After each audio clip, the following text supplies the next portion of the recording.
Olá pessoal, tudo bem com vocês? Vamos para mais uma semana de estudo do Evangelho segundo o Espiritismo. Então espero que todos estejam bem, estejam num lugar confortável, para que possamos todos nos concentrar nesse momento que dedicamos para relembrarmos os ensinamentos do Cristo. E já vamos de imediato para a nossa oração, respirando bem fundo, fechando os nossos olhos, sentando confortavelmente e elevando o pensamento ao Pai. Nós só temos a Te agradecer, Pai, pelas nossas vidas, pela nossa família, pelo lar que nos abriga e por toda a proteção e intuição dos benfeitores espirituais.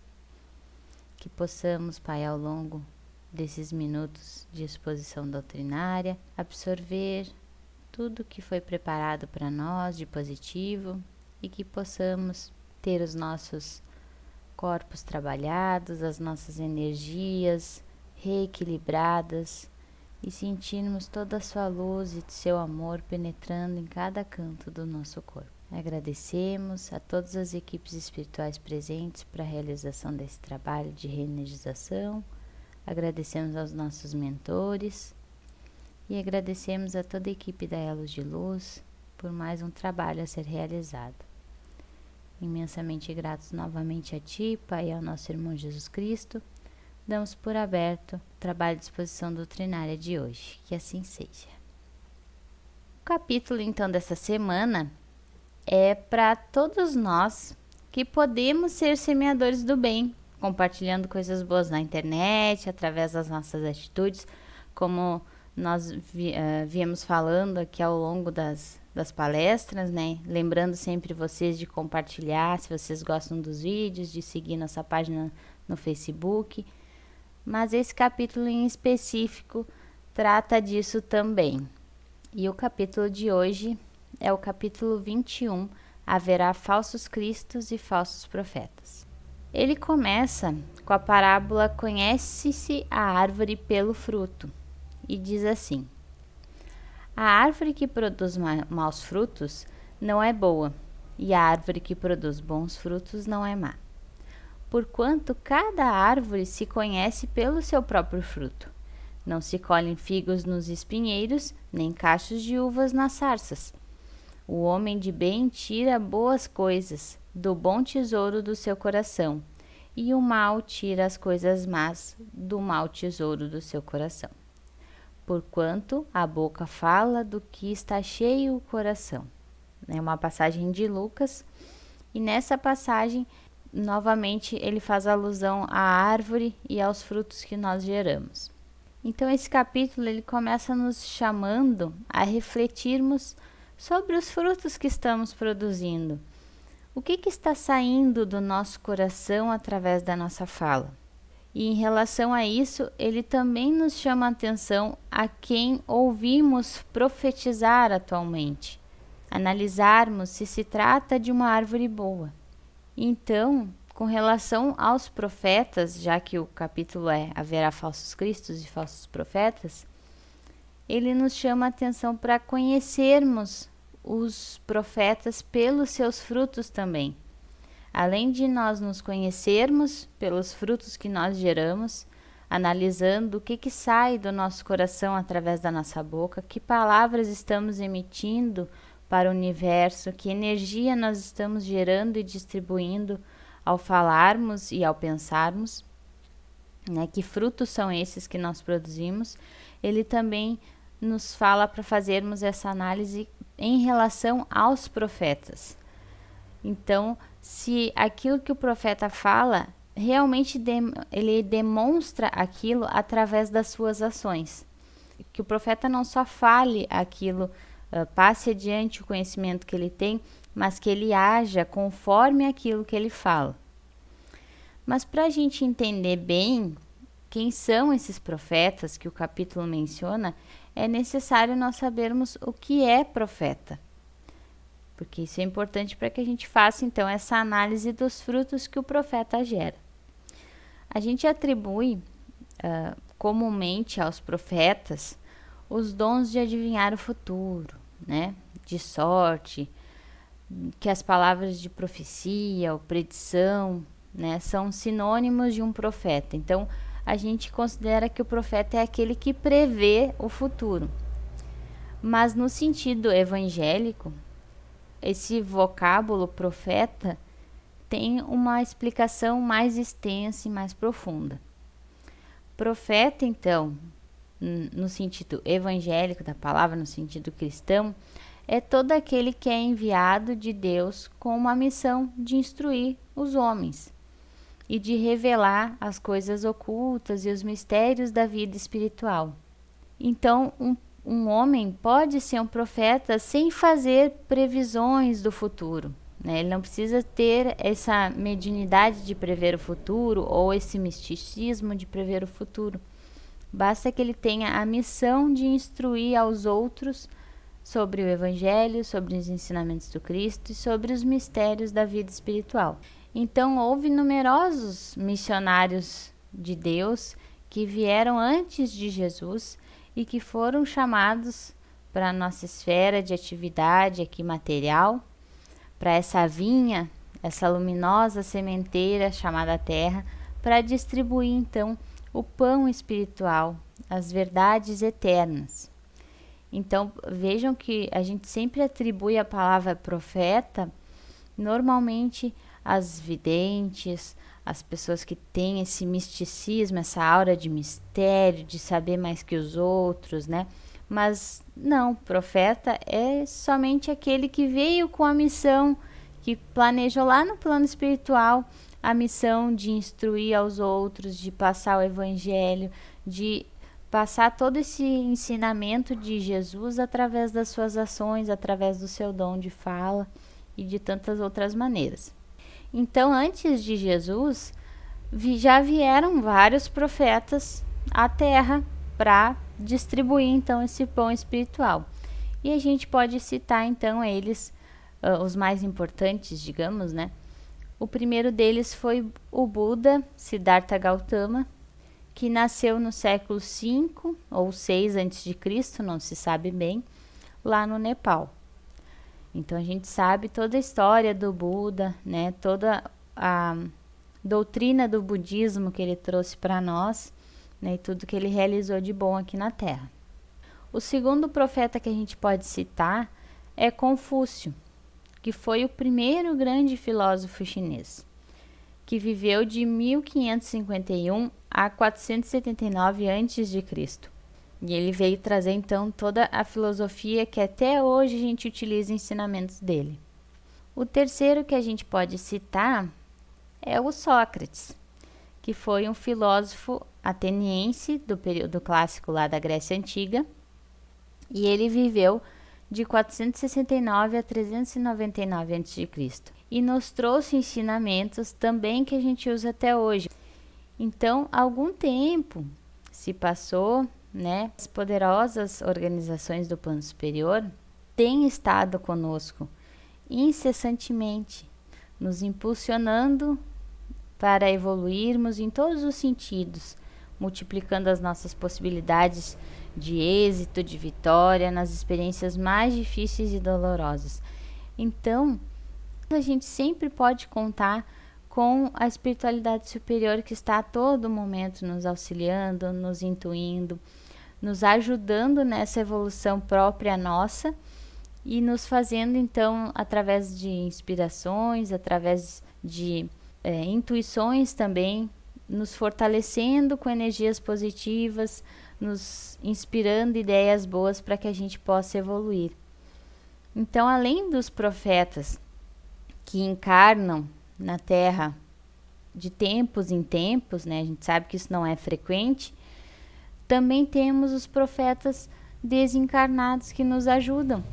E aí alguns deles que a gente mais conhece, mais fala, é o nosso querido anjo de guarda, é os benfeitores espirituais, são os nossos mentores que estão sempre à disposição quando a gente coloca o nosso amor, o nosso espírito nas nossas atividades. Então a gente também tem profetas desencarnados que nos auxiliam muito. E após a vinda de Jesus, que também foi um profeta, a gente tem outras pessoas que vieram e vêm até hoje. Então, depois de Jesus, veio Mahatma Gandhi, que viveu de 1869 a 1948, e ele empregou a resistência da não violência. Liderou a campanha que foi bem sucedida de independência da Índia pelo Reino Unido, sem usar uma força física. Apenas com a paz, com a palavra, com o diálogo, ele conseguiu essa independência da Índia. Então vejam que ele veio nos trazer um ensinamento de paz e nos mostrar que a gente não resolve as coisas através da violência. Outra pessoa, outro profeta que a gente pode citar é a Madre Teresa de Calcutá, que viveu lá de 1910 a 1997, bem mais próxima de nós, e foi uma senhorinha religiosa católica. Ela tinha etnia albanesa, mas ela se naturalizou também na Índia e foi a fundadora da Congregação Missionárias da Caridade, ensinando o carisma a serviço dos mais pobres por meio da vivência do Evangelho. Então ela, em toda a sua vida, cuidou dos mais pobres com muita alegria, passando o Evangelho de Cristo a todas as pessoas com que ela convivia, com quem ela ajudava. A gente também pode citar os nossos profetas queridos, que até hoje a gente consulta eles já, um não está mais encarnado, o outro está, mas a gente consulta muito eles, que é o Chico Xavier, que foi então um médium que a gente conhece, ajudou muita gente, né? Viveu essa vida de caridade, de humildade, e ele foi um dos mais importantes expoentes do Espiritismo. Ele espalhou a palavra de Jesus e dos benfeitores espirituais até 2002. Então a gente pode perceber que ele não tinha ar de que previa o futuro, de que tinha misticismo. Ele era uma pessoa simples, que passava o Evangelho adiante, que utilizava a sua mediunidade para profetizar o bem, tanto que as suas obras até hoje a gente consulta, até hoje a gente estuda, porque tem muitos ensinamentos, né? É muito rico o trabalho que ele nos deixou. Nós temos também o nosso Divaldo Franco, né, que é professor, é médium, é escritor, e tem a Mansão do Caminho, que é uma baita de uma caridade que ele faz, e ele é o maior divulgador da doutrina espírita até hoje, né? Na atualidade, ele é o maior divulgador. E a gente percebe que ele também é um profeta. E para não falarmos só do espiritismo, a gente também tem um representante atual na nossa terra, que é o Papa Francisco, que é o nosso atual Papa da Igreja Católica, e ele é reconhecido pela humildade, né, por enfatizar a misericórdia de Deus. Ele tem uma visibilidade internacional como Papa, então ele consegue abranger, né, o seu dom de profetizar para todo mundo praticamente. Quem é católico gosta dele, quem não é também simpatiza com ele, e ele tem essa preocupação com os pobres, com o compromisso desse diálogo interreligioso, de se conversarem, não importa a religião que a gente tenha. Isso é bem bacana, né? A gente pode ver que até hoje a gente tem profetas que nos auxiliam tanto encarnados quanto desencarnados. E lá no Livro dos Espíritos, que foi a brilhante leitura que o Fabiano indicou na semana passada, nos diz na questão 624 que o verdadeiro profeta é um homem de bem, inspirado por Deus. Podemos reconhecê-lo pelas suas palavras e pelos seus atos. É impossível que Deus se sirva da boca de um mentiroso para ensinar a verdade. Então, podemos entender que os verdadeiros profetas são aqueles que vivenciam e divulgam o Evangelho de Jesus em seus atos e na sua fala. E todos nós podemos ser profetas. Aí é que tá. Se a gente tentar diariamente trabalhar essas características do homem de bem que está lá no capítulo Sejam Perfeitos, né? Convido vocês a consultar lá o Homem de Bem para ver que características são essas, mas basicamente é vivenciar o Evangelho de Jesus. Então, toda vez que a gente se propõe, não, agora eu vou tentar, né, amar mais o meu próximo, eu vou tentar amar meu inimigo, eu vou tentar fazer o máximo de ensinamentos que Jesus propõe no Evangelho no meu dia a dia, no meu cotidiano. Eu estou sendo homem de bem. E quando eu passo isso adiante, através dos meus atos, da minha fala, quando eu demonstro para os outros o quanto o Evangelho é bom e nos faz bem, eu estou sendo profeta. Então, todos nós podemos ter essa possibilidade de sermos profetas. Não na magnitude desses profetas que eu citei, mas profetas pequenininhos, né, que fazem a sua diferença por onde passa. Não tem uma amplitude de abranger toda a terra ou parte da terra, mas abrange a sua família, abrange os seus amigos, abrange os colegas de trabalho e quem mais convive com a gente. E os profetas, eles podem fazer milagres? Esse capítulo também nos chama a atenção com relação aos prodígios, aos milagres que os profetas, tanto os falsos quanto os verdadeiros, podem realizar. Ele nos diz o seguinte: levantar-se-ão falsos profetas, falsos cristos e falsos profetas, que farão grandes prodígios e coisas de espantar, a ponto de seduzirem os próprios escolhidos. Os escolhidos somos nós, que escolhemos nos dedicar a exercer o Evangelho de Jesus e buscarmos o esclarecimento raciocinado, desenvolvermos a nossa fé raciocinada. A gente escolheu trabalhar nessa vinha que a gente viu na semana passada. Então, os profetas falsos, eles podem nos enganar se a gente não ficar atento. É isso que esse capítulo vem nos explicar, para que nós fiquemos atentos aos profetas, ao que eles falam e que a gente consiga identificar os falsos profetas para não seguirmos eles, para não darmos créditos a eles. Mas para que a gente entenda então como é feito esses milagres, né? O que é prodígio? O que são esses prodígios que esse capítulo fala? No conceito religioso, prodígio e milagres são efeitos excepcionais, fora da lei da natureza, sendo exclusivamente obra de Deus, que o exerce conforme a sua vontade. Nesse caso, compreendemos que todo e qualquer espírito inferior ou perverso não pode realizar milagres e muito menos desfazer o que Deus fez. Mas, se podemos encontrar falsos profetas, espíritos encarnados e desencarnados, que podem realizar milagres e fazer prodígios, tanto a conseguir enganar até nós escolhidos, como disse a passagem que eu acabei de ler, podemos concluir que esses prodígios, esses milagres, não são privilégio exclusivo dos enviados de Deus e nada distingue os milagres do santo dos milagres dos demônios. Daí, calma, porque primeiro, esse pensamento que eu acabei de falar para vocês não condiz com a lógica e com a moral de Cristo. Então, é necessário que a gente procure um sentido mais racional a essas palavras que eu acabei de dizer para vocês, tá?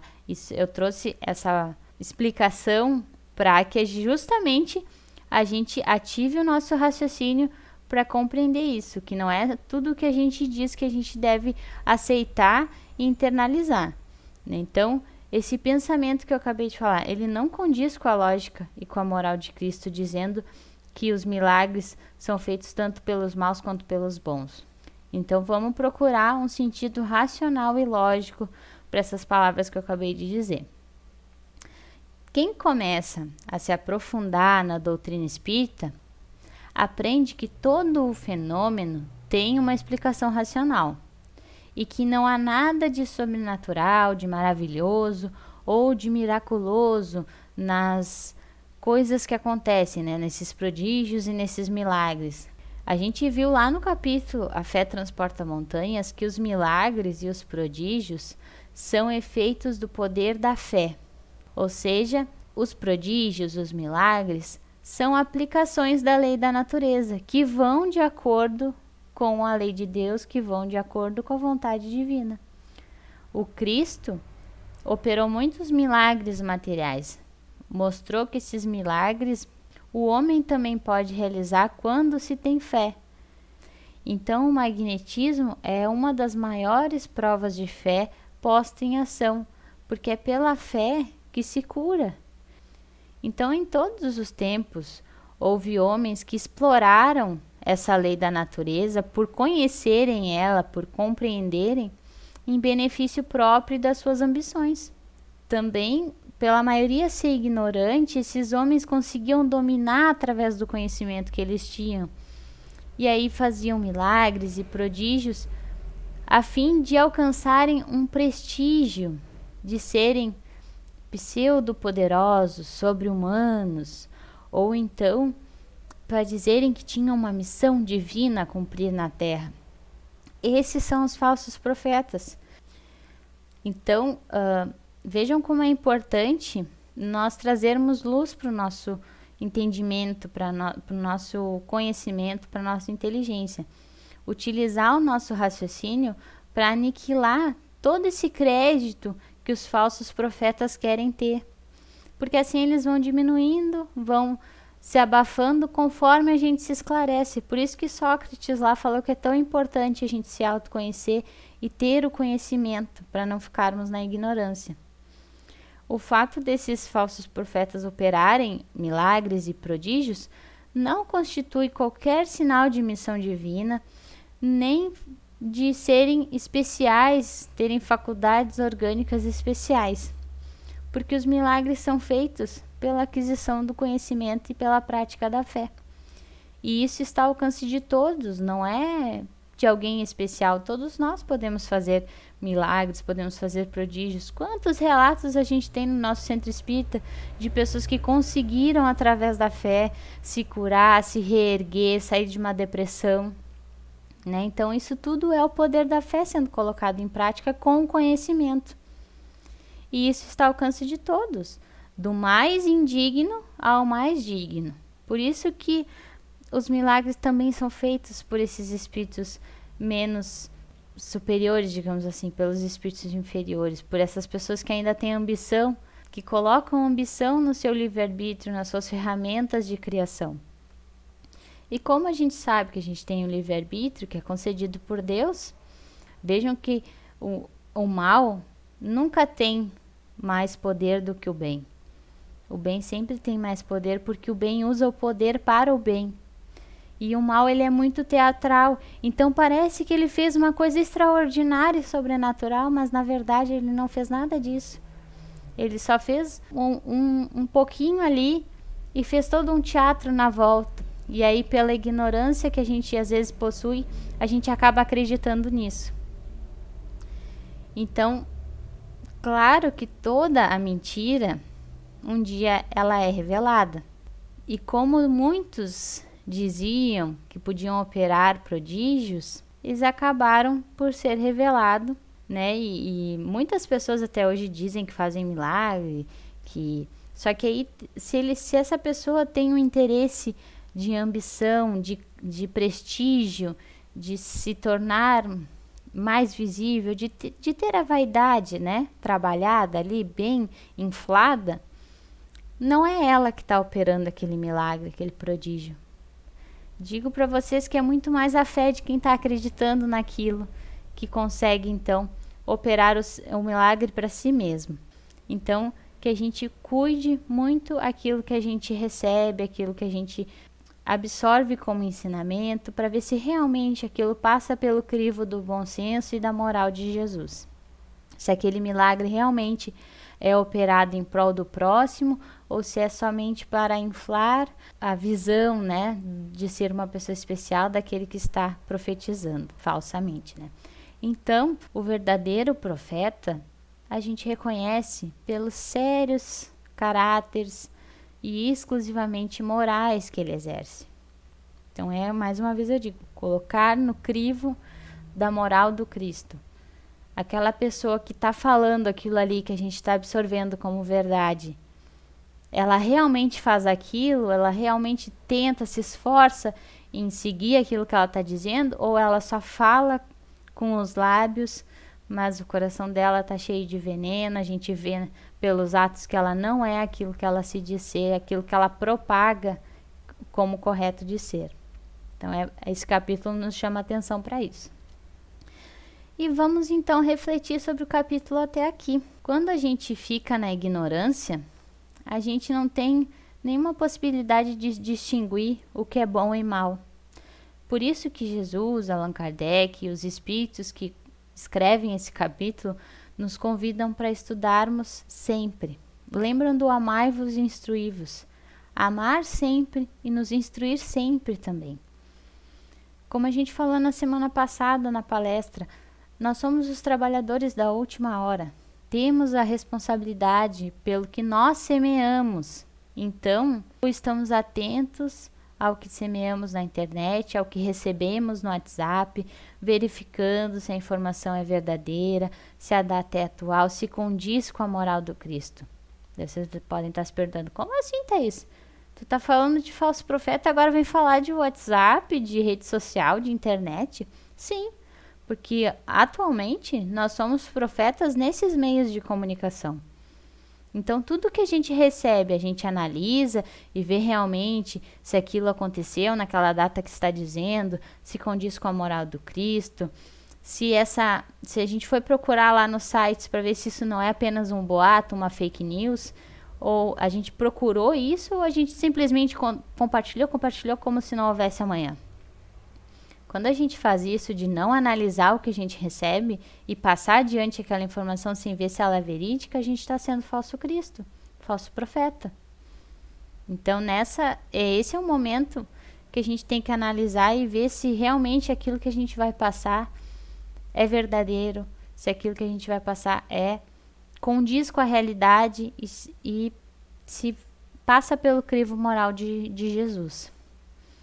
Que a gente lembre sempre do Kardec, porque o Kardec, ele estudou os ensinos dos espíritos. Ele não recebeu lá as psicografias e simplesmente compilou e publicou. Não, ele utilizou a prudência, a lógica, a análise de todas aquelas cartas, recebeu cartas de vários lugares mandando a mesma pergunta para ver se voltava a mesma resposta. E foi isso que ele nos ensinou através das obras dele. E é assim que a gente pode agir também com as mensagens que chegam até nós. Tanto mensagens de psicografia, mensagens espirituais, quanto as mensagens de rede social, de Facebook, de WhatsApp. Analisar, prudência, lógica, ler, né? Porque muitas vezes a gente só lê o título e passa adiante. Não, vamos ler toda a matéria. Vamos ler todo aquele conteúdo que está nos sendo passado para ver se aquilo realmente é verdade e para poder passar adiante sendo verdadeiros profetas. E eu trouxe aqui então uma historinha que está no livro Aulas da Vida, psicografado pelo Chico Xavier, que foi um dos nossos profetas verdadeiros, e com a contribuição de vários espíritos. Nesse capítulo desse livro, que é o capítulo 28, o irmão X então nos conta uma história de um outro profeta que veio antes de Jesus, que foi o Sócrates. Então um homem chegou esbaforido até Sócrates e sussurrou no seu ouvido: escuta, na condição de teu amigo, eu tenho uma coisa muito grave para te dizer, em particular. E Sócrates disse então: espera, o que você vai me dizer? Já passou pelos 3 crivos? Daí ele se perguntou: 3 crivos? Sim, meu caro amigo, 3 crivos. Observemos se a tua confidência já passou por eles. O primeiro crivo é o da verdade. Guarda certeza absoluta de que aquilo que vai me dizer é verdade? E aí o amigo dele falou: bem, assegurar mesmo eu não posso, mas eu ouvi dizer, então... Aí Sócrates diz: exato. De certo, então, peneirou o assunto pelo segundo crivo, o da bondade. Ainda que não seja verdadeiro o que vai me dizer e o que julga saber, será pelo menos bom o que quer me contar? E aí o amigo, hesitando ali, disse: isso não, muito pelo contrário. Daí Sócrates diz: ah, então recorramos ao terceiro crivo, o da utilidade, e notemos se o proveito que te aflige tanto é útil. Daí o amigo diz: útil? Não, útil não é. Daí Sócrates finaliza: então, se o que tens a me confiar não é nem verdadeiro, nem bom e nem útil, esqueçamos o problema e não te preocupes com ele, já que nada valem casos sem edificações para nós. Então eu trago essa história para a gente refletir se o que vamos compartilhar na internet, né, já que somos profetas internautas, digamos assim, o que a gente vai passar adiante para os nossos amigos, para os nossos parentes, é verdadeiro? É bom? É útil? Se sim, vale a pena a gente passar adiante. E aí sim seremos verdadeiros profetas. Mas se não, estaremos sendo falsos profetas. Porque vamos passar algo que não é verdadeiro, ou a gente não sabe que é verdade, que não é bom e que muito menos é útil. Então que a gente possa ser profetas do bem, gerando bons frutos. Lembram lá da parábola do começo, que os nossos frutos, mesmo sendo distribuídos pela internet, virtualmente, que eles sejam bons frutos, como Jesus nos ensinou. E lembrar que a gente também pode ser falso profeta das nossas vidas. Mas isso eu vou deixar para o Fabiano e para o Jean aprofundar no assunto, porque acabou meu tempo e esse assunto eles vão aprofundar com maestria. Então, eu espero que vocês tenham gostado e espero que vocês assistam às próximas partes desse capítulo, tá bom, gente? Vamos para a nossa oração de encerramento e nós te agradecemos, Pai. Só temos a te agradecer, gratidão imensa por esse ensinamento de Jesus e por tudo que o Senhor nos proporciona a cada dia. Obrigada pelos mentores que nos auxiliaram, pelas equipes espirituais que trabalharam as nossas energias enquanto estávamos concentrados nesse momento. E agradecemos a Ti, Pai, por tudo, imensamente. Pedimos autorização, então, e damos por encerrado a exposição de hoje. Que assim seja. Então, gente, eu desejo uma excelente semana para vocês. Fiquem ligados nas próximas palestras que vão vir aí nessa semana. E até a próxima.